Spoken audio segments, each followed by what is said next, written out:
Buenos días, buenas tardes o buenas noches. Mi nombre es Ariel Julio Panzoni y voy a hablar sobre la guerra de Vietnam y Cuba en el nuevo orden mundial. Tras la Segunda Guerra Mundial se producen procesos de descolonización y una serie de acontecimientos importantes como el Concilio Vaticano II que vinieron a cambiar la mentalidad de la población a nivel mundial. Por ejemplo, el Concilio Vaticano II tuvo la particularidad de que proponía un ecumenismo que buscaba eliminar las disidencias entre las diferentes religiones para establecer una uniformidad en materia religiosa que posibilitara la futura instalación del gobierno mundial. Pero también jugaron un papel muy importante otros acontecimientos, como ser la guerra de Vietnam y Cuba, que influyeron en el aspecto político, económico, social y sobre todo cultural. La guerra de Vietnam comienza tras el proceso de descolonización que se produce en los países del tercer mundo, en este caso en Asia, en el sudeste de Asia, toda vez que Vietnam, o Indochina, era una colonia francesa, circunstancias en que Ho Chi Minh, el líder de Vietnam, decide formar una república en el norte, tras haberse independizado de Japón, donde pretendía no volver bajo el colonialismo francés. Ho Chi Minh se dirige hacia Francia, donde es prácticamente ignorado por las autoridades socialistas de la Cuarta República, y vuelve a su país totalmente decepcionado. Inclusive, con una actitud muy monedera, trató de hacer notar su simpatía por el régimen democrático norteamericano, la figura de Lincoln, y buscando motivar en las autoridades francesas una intención sincera de descolonización. Pero por muy socialista que hubiera sido el gobierno, el mismo no cedió a las pretensiones de Ho Chi Minh y comienza un conflicto armado entre la República Francesa, con apoyo norteamericano, y la República de Vietnam, que terminó en esa etapa con la derrota de los franceses en la batalla de 1954, en la batalla de Dien Bien Phu, el 13 de mayo de 1954. Posteriormente esto dio lugar a la Conferencia de Ginebra de 1954, donde Estados Unidos y Inglaterra y Gran Bretaña diferían en sus posturas, toda vez que Estados Unidos pretendía unificar a Vietnam a través de un proceso eleccionario, pero la oposición de Inglaterra determinó que por un tiempo permaneciera dividida a la altura del paralelo 17 en Vietnam del Norte y Vietnam del Sur. Vietnam del Norte, influenciada por China, iba a tener un régimen comunista, y Vietnam del Sur un sistema capitalista protegida por los norteamericanos, con la condición de que en el año 1955 se realizara una elección general donde tendrían que reunificar al país, pero se produjo un golpe de Estado ese año, auspiciado por Estados Unidos, que pensaba que iba a ganar el norte y que todo Vietnam se iba a volver comunista, y donde tras un fraude escandaloso ganó el presidente Ngo Dinh Diem, apoyado por el general Edward Lansdale de la Fuerza Aérea Norteamericana, quien fungía en ese momento como agente de enlace con la CIA, y Vietnam quedó dividido en Vietnam del Norte, bajo la égida de Ho Chi Minh, y Vietnam del Sur, bajo la presidencia de Ngo Dinh Diem, un dirigente católico educado en Francia, quien tenía ideas pro-occidentales y que gobernaba el país siendo soltero como era, había sido seminarista y permanecía soltero, oficiando como primera dama su cuñada, Xian Le Tuan, quien más conocida como Madame Nu, que era la esposa de su hermano Ngo Dinh Nu. Ahora bien,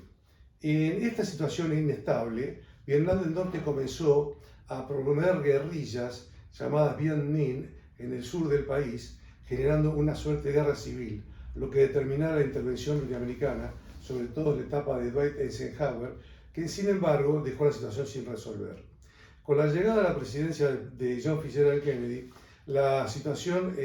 tendió a empeorar. Y si bien Kennedy en un primer momento intentó neutralizar a Laos y lo logró con la ayuda de Khrushchev, la situación en Vietnam estaba lejos de resolverse.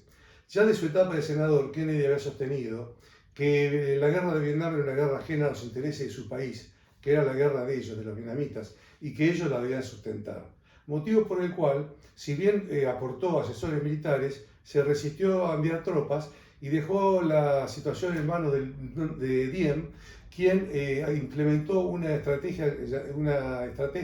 llamada, valga la redundancia, de las aldeas estratégicas, que consistía en crear campos de concentración prácticamente, donde desplazaba a los campesinos a lugares de conveniencia, donde pudieran evitar la influencia de Diem. Este plan funcionó durante un tiempo, pero la circunstancia de haberse producido una procesión en Hue de los dirigentes católicos, siendo que el católico Diem prohibía la religión budista o le ponía obstáculos por considerar que eran conniventes con los comunistas, determinó que se armara una verdadera matanza, conocida como la matanza de Hue, donde se tendió a inculpar de la misma la CIA, sobre todo a un agente de la misma, de origen francés, llamado Lucien Conein. Esto nunca se llegó a terminar, pero lo cierto es el caso que generó un escándalo político de proporciones, por cuanto los monjes budistas, como uno de ellos, se sentó en una calle de Saigón y se prendió fuego a lo bonzo en protesta por la política religiosa de Diem, a lo que agregó más nafta a la combustión la cuñada de Diem, Madame Nu, quien sostuvo que el incendio a lo bonzo de ese monje budista era una especie de barbecue, o sea, como si fuera un asado. Kennedy se vio ante la disyuntiva de respaldar económicamente a un régimen de estas características violatorio de los derechos humanos y de las libertades religiosas o actuar contra él. Sin embargo, de voltear el gobierno de Nu hubiera determinado un serio conflicto porque perdía la sustentación la teoría de las alianzas estratégicas, Estados Unidos hubiera tenido que intervenir directamente en la guerra. Ahí fue donde interviene el Departamento de Estado norteamericano, a través del designado embajador de Estados Unidos en Vietnam del Sur, Henry Cabot Lodge, quien de alguna manera estaba a favor del golpe de Estado para deponer a Diem, su hermano Nu y su cuñada Xian Le Tuan. Pero Kennedy todavía seguía dudando, motivo por el cual se mandó un cable del Departamento de Estado entre gallos y medias noches, firmado por un funcionario de nombre Stillman, cuando Kennedy estaba de vacaciones en Palm Beach y preocupado porque había perdido su tercer hijo, su esposa había perdido su tercer hijo, y el cable daba luz verde para el golpe de Estado en Saigón. El golpe de Estado contra Diem en Saigón determinó la caída de su gobierno, fue asesinado con su hermano, cosa que no pudiera haber vuelta atrás. Madame Nu se retiró hacia Roma, donde terminó viviendo luego de realizar una gira en los Estados Unidos, y ahí donde podría decirse que da comienzo a la guerra de Vietnam, por cuanto si bien Kennedy había sancionado una ordenanza de seguridad nacional conocida como National Security Act 267/63, a 2 días de la muerte de Kennedy, el 22 de noviembre de 63, Johnson lo revirtió con un acta similar que llevaba el número 277/63, donde revertía la política de Kennedy hacia Vietnam. Y años más tarde, directamente mandó ingentes cantidades de tropas que, tras el incidente del Golfo de Tonkin y la decisión del Congreso conocida como el Acta del Golfo de Tonkin, donde diera inicio definitivamente a la guerra de Vietnam. La guerra de Vietnam tuvo una poderosa influencia en la vida norteamericana, por cuanto es lo que empieza a deteriorar su sociedad. En primer lugar, dio lugar a la llegada del problema de la droga en grandes cantidades, que era traída en los cuerpos de los soldados, muchas veces muertos en Vietnam, y también promovida por los propios soldados, llegando también, dada la desconformidad social, a promoverse el fenómeno conocido como la contracultura y la polarización de la sociedad norteamericana entre aquellos que estaban a favor y en contra de la guerra de Vietnam. Los de derecha, que sostenían que no apoyar al gobierno de Vietnam del Sur hubiera generado un efecto dominó, y las corrientes estudiantiles opuestas a la guerra, muchos de los cuales tenían que ir porque el sistema era de conscripción, oponiéndose a la guerra, dando lugar a una división profunda en el seno de la sociedad, donde intervino de alguna manera el funcionario, el consejero de Seguridad Nacional de Kennedy y de Johnson, George Bundy, quien, por otro lado, fomentaba organismos de estudiantes por la democracia que se oponían, controlados por el Estado, a la guerra de Vietnam, fomentando de esa manera la polarización social. Otra consecuencia de la guerra de Vietnam fue que el presidente, ya siendo presidente Richard Nixon, carente de recursos para la guerra, debió desvincular el dólar y el oro cuando, gastando mucho dinero en armamentos, a través de su endeudamiento con la Reserva Federal, pretendió mantener el oro a 35 dólares la onza, lo cual diera lugar a que el presidente de Francia, Charles de Gaulle, procurara cambiar los dólares que tenía de reserva por el oro existente en Fort Knox, lo cual había dado ingentes pérdidas al gobierno norteamericano, motivo por el cual Nixon separó el oro como patrón del dólar y lo vinculó al petróleo con un acuerdo que estableció con el gobierno de Arabia Saudita, cambiándole que solamente vendieran el petróleo en oro a cambio de protección militar. Es importante destacar que el secretario del Tesoro que participara en esta decisión de Nixon fue John Connally, el gobernador de Texas, que estuviera en el coche que viajaba John Fitzgerald Kennedy el día que fue asesinado en Dallas. Debo decir que a consecuencia de la guerra de Vietnam, y lo dice el propio Kissinger en su libro La diplomacia, Estados Unidos se vio obligado a acercarse a China, lo que determinó que se estableciera una relación más fluida, postergando el problema de Taiwán, actualmente en vigencia, y que Estados Unidos empezara a canalizar, dadas las ventajas comparativas de China en materia de costo de la mano de obra, a canalizar capitales desde del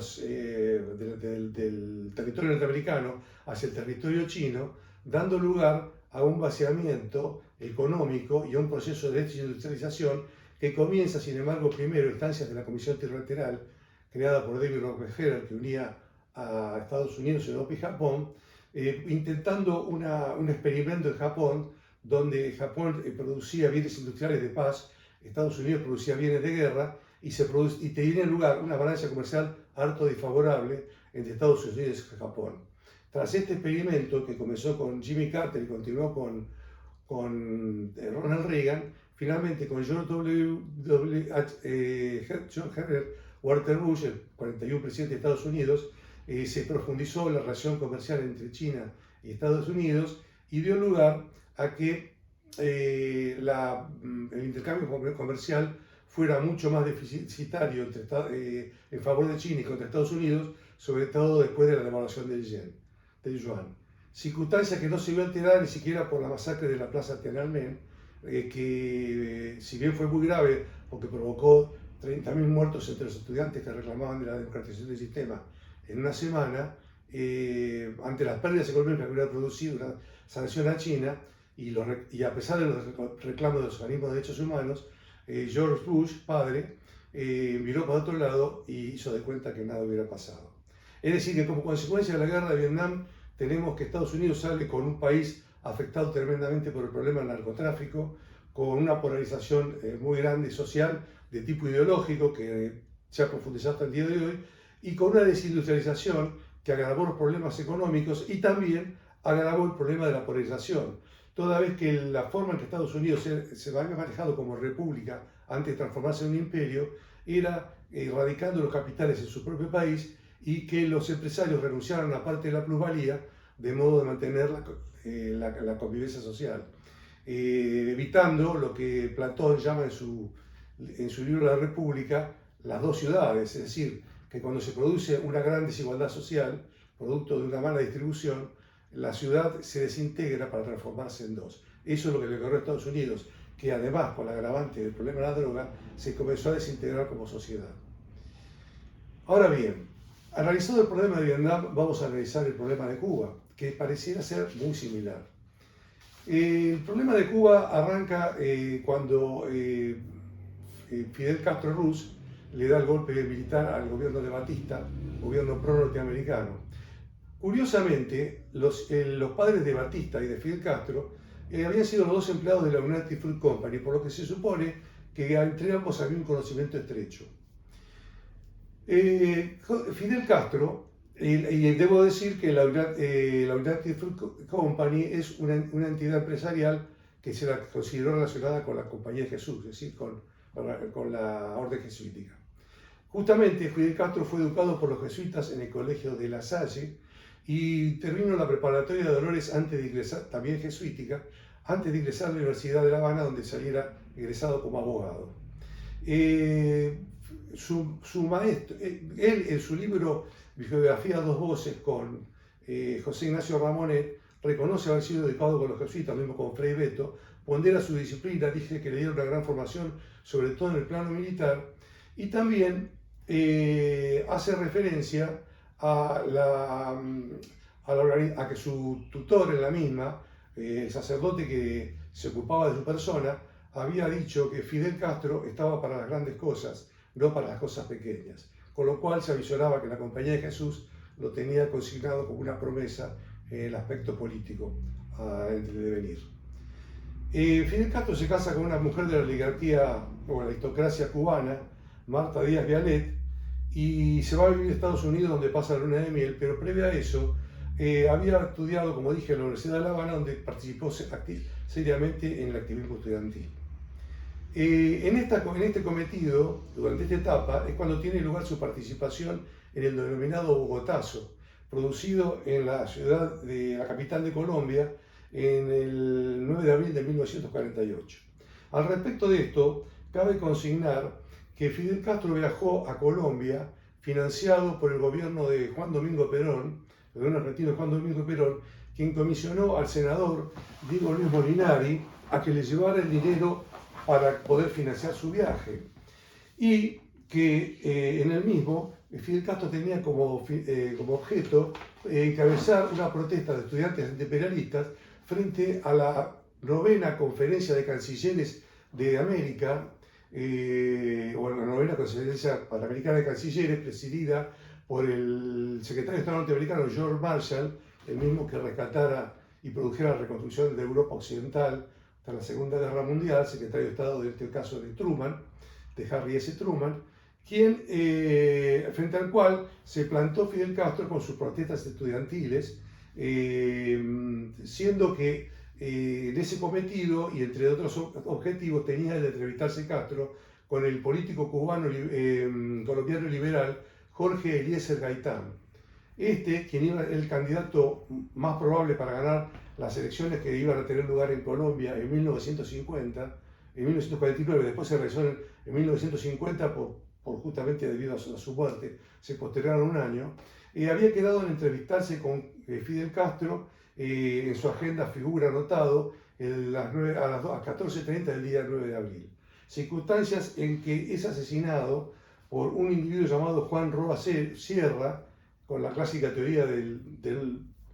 demente suelto, a quien lo linchó inmediatamente de haberlo asesinado a la multitud. Lo cierto del caso es que Fidel Castro estaba rondando por las inmediaciones, motivo por el cual se lo vinculó con la muerte de Eliezer Gaitán, sin que se hubiera demostrado nunca fehacientemente que hubiera tenido intervención. Porque también se habló de la presencia en ese lugar, sin que se pudiera demostrar lo contrario, pero por algunos testigos, del que fuera director de contrainteligencia de la CIA, James Jesus Angleton. Sí está demostrado que en esa contingencia se encontraba presente el agente de la CIA Frank Fiorini Sturgis, quien sale fotografiado junto a Castro entre las ruinas del Bogotazo. Ahora bien, este Frank Fiorini Sturgis lo vamos a ver después aparecer en la Revolución Cubana, durante la Revolución Cubana, como, operando como correo transmisor de armamento a las huestes de Castro en Sierra Maestra, y que está fotografiado junto a Castro y junto al Che Guevara, siendo agente de la CIA, por lo menos un agente informal. Ahora bien, tan curioso como la circunstancia de haberse encontrado presente esta agente de la CIA y eventualmente el mismo Angleton durante los acontecimientos del Bogotazo, también lo es que un diario norteamericano del establishment, el Washington Post, hubiera enviado a un importante reportero a entrevistar a Fidel Castro en la Sierra Maestra, volviendo para presentarlo un poco menos como un moderno Robin Hood y como un héroe frente a una dictadura corrupta como la de Batista, haciéndole una suerte de panegírico, que también se va a ver reflejado en un documental que firmó el actor norteamericano Errol Flynn, cuando presenta como tal al líder cubano, en circunstancias en que esta película, este documental filmado por Errol Flynn, y va a ser presentado en el Festival de 1960 de Cine de Moscú.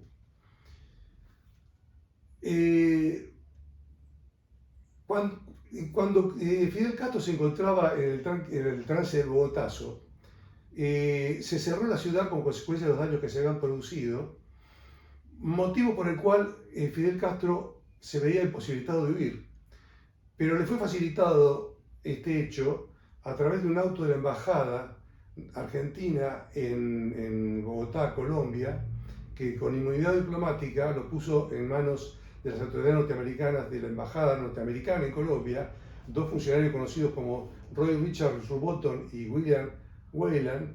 también conocido este último con el nombre de Guillermo Enrique Montenegro, quienes le facilitaron la huida a Cuba en un camión de transporte de ganado, lo cual resulta muy curioso porque estos dos funcionarios del Departamento de Estado estaban defendiendo en definitiva a una persona que había ido a perturbar con protestas a su propio secretario. En cualquier caso, lo cierto es que Castro huye y aparece nuevamente en La Habana en el golpe conocido como de Cuartel Moncada, producido el 23 de julio de 1953, fracasado, que no intervenía junto con su hermano y saliera ileso, y se lo juzgara en un juicio donde él pronuncia un discurso que dice: la victoria me absolverá. Posteriormente, indultado por Batista, va a México, donde entrena sus tropas con el general del Ejército Republicano Español, Alberto Bayo, quien había intervenido en la Guerra Civil Española, y con un barco llamado Granma, vuelve a Cuba, donde desembarca la Sierra Maestra para producir la Revolución Cubana. Ahora bien, como podemos ver, este largo periplo de Castro, que va a terminar con la Revolución Cubana, encuentra nuevamente el apoyo de los dos funcionarios que lo ayudaron a escapar de Bogotá, Colombia, es decir, Roy Rubotton y William Whelan, quienes lo ayudaron desde el cuarto piso del Departamento de Estado, donde estaba el área dedicada a América Latina, donde estas dos personas, junto con el hermano del presidente de Estados Unidos, Milton Eisenhower, ayudan a la Revolución Cubana, restándole la entrega de los armamentos que Batista había pagado, pero también facilitándole armamento a Castro. Y también resulta curioso, como ocurriera anteriormente con George Marshall, que esto sucediera cuando el secretario de Estado era un furioso anticomunista, como era John Foster Dulles, pero da pauta de que a determinados niveles del Departamento de Estado tenían una postura, como ocurrió con Vietnam, favorable o proclive a ciertos gobiernos izquierdistas. Acordémonos, como dije, que el cable Stillman que mandaron de parte del Departamento de Estado para propiciar el golpe ayer a Diem, que diera lugar al comienzo de la guerra de Vietnam. Este hombre, Rubotton, también, y creo que no por casualidad, aparece como embajador en Argentina en 1961 durante el gobierno de Arturo Frondizi, en momentos en que Arturo Frondizi se había reunido con Janio Quadros para solicitar a Estados Unidos que no interviniera en los asuntos internos de Cuba, lo que motivaba un golpe de Estado en Brasil que derrocara el gobierno de Quadros. Y posteriormente Frondizi entrevistara a Ernesto Che Guevara después de la conferencia de cancilleres de Punta del Este, siendo que Guevara le propuso un modo vivendi a Estados Unidos y que Frondizi obrara como mediador, lo que fuera trasladado al conocimiento de Kennedy, quien lo rechazara el acuerdo, asesorado por quien también interviniera en una reunión con Guevara en Punta del Este, el asesor presidencial Richard Woodward.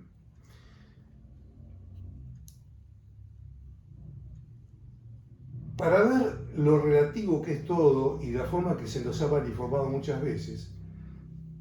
adviértase que cuando Frondizi se va a reunir con Kennedy en Palm Beach, el secretario de Estado de UNRWA le plantea un asunto que se denominaba de las cartas cubanas, que era una falsa atribución a través de cartas fraguadas, supuestamente secuestradas en la embajada argentina en Cuba, una falsa intención de Frondizi de promover un gobierno comunista. Todo esto va a terminar con el derrocamiento de Frondizi, como ocurrió con Quadros, a mi entender, golpe propiciado por el gobierno de Kennedy, por cuanto no le interesaba una reconciliación con Cuba, sino antes bien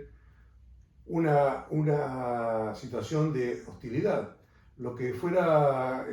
coronado con la expulsión de la Cuba de la OEA en 1962, con el voto de Haití, comprado a cambio de un aeropuerto, ha construido el Puerto Príncipe,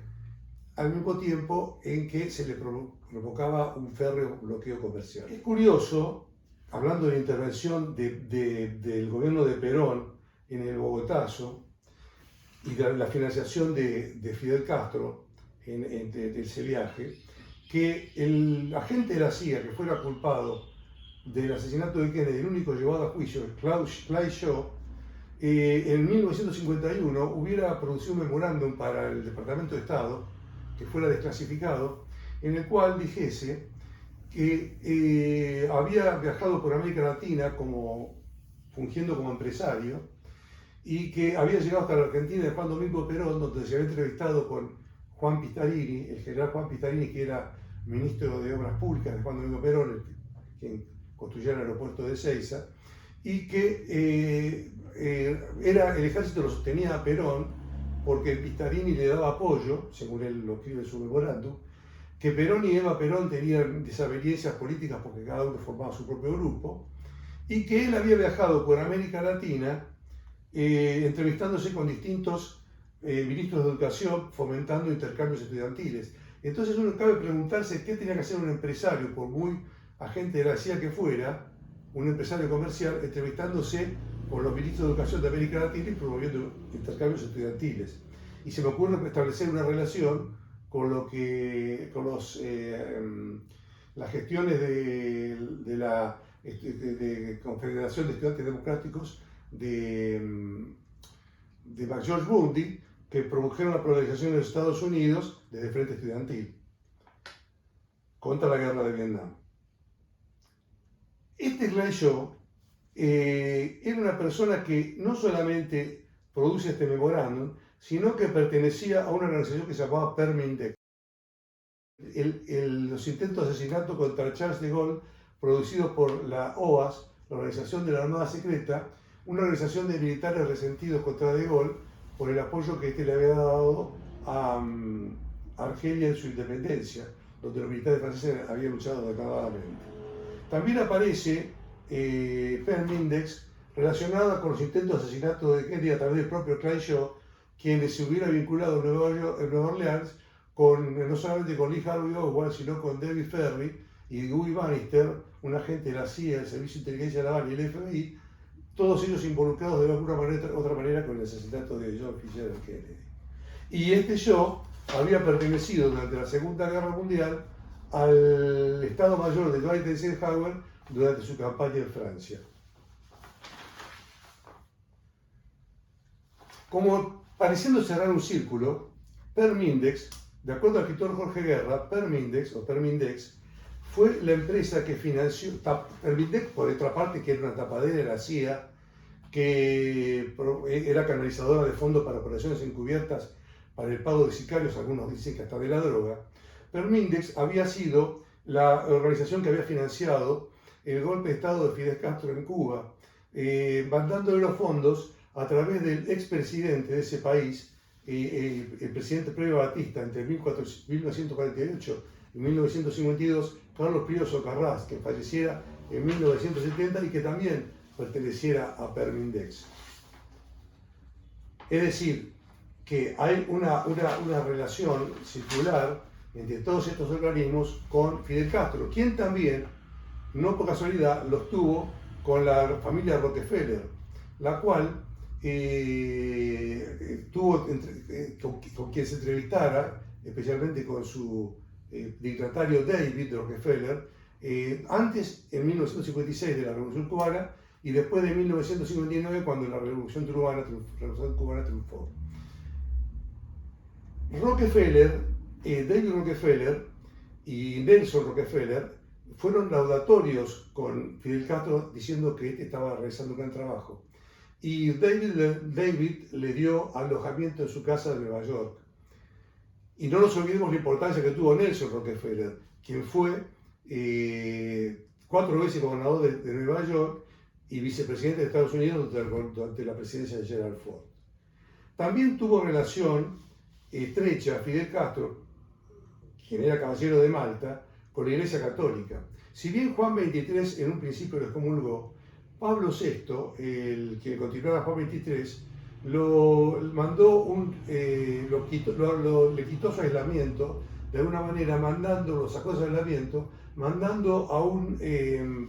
emisario, a un nuncio, que fue favorable al gobierno de Castro, cuyo nombre era Cesare Sacchi, quien empezó por decir que Fidel Castro también era hijo de Dios. Posteriormente, debemos decir que el Papa Pablo VI se caracterizó por su encíclica Populorum Progressio, que fue causal también de enfrentamientos en América Latina con la creación del movimiento de sacerdotes del Tercer Mundo, después de las cartas de Medellín y de Puebla, que influyendo en muchos sacerdotes de origen jesuítico que tuvieron enfrentamientos en las incidencias latinoamericanas y la guerra de contrainsurgencia, y que al mismo tiempo fuera quien polarizara el contenido del Concilio Vaticano II a través de la encíclica, como digo, Populorum Progressio. Relación buena con el Vaticano que continuó con el Papa Juan Pablo II, un papa acérrimamente anticomunista, que preocupadísimo por el régimen de ese tipo que regía en su país, que era Polonia, pero que sin embargo visitó Cuba en una larga visita en el año 1998, dándole a Castro su aval, lo mismo que hizo su sucesor, Joseph Ratzinger, otro papa de derecha, quien había presidido el Santo Oficio, lo que fue la interpretación de la Inquisición, y ni hablar del último papa actualmente vigente, Bergoglio, el Papa Francisco, quien viajó a Cuba, donde no escuchó los reclamos de las organizaciones de derechos humanos de Cuba contra el régimen, pero fue al Congreso norteamericano a hablarles de la libertad.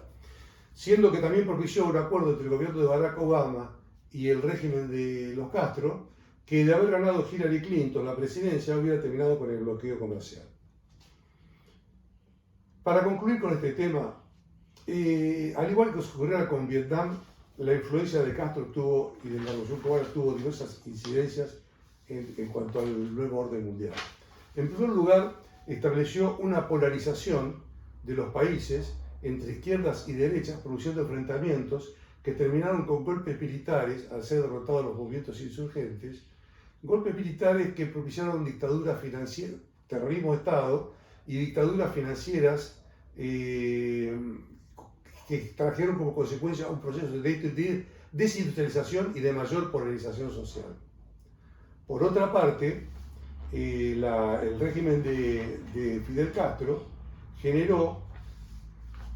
más bien dicho, la persona de Fidel Castro generó a través del Bogotazo una guerra civil de más de 50 años, donde muriera el sacerdote colombiano Camilo Torres, un ícono similar al de Che Guevara en la misma cuestión, y que trajera como consecuencia una explosión de violencia entre organismos terroristas y el ejército colombiano, algunos dicen que narcoterroristas, y la difusión del narcotráfico, que no es un tema menor, por cuanto bien pudiera achacarse a Fidel Castro este asunto, cuando la mano derecha de Pablo Escobar Gaviria,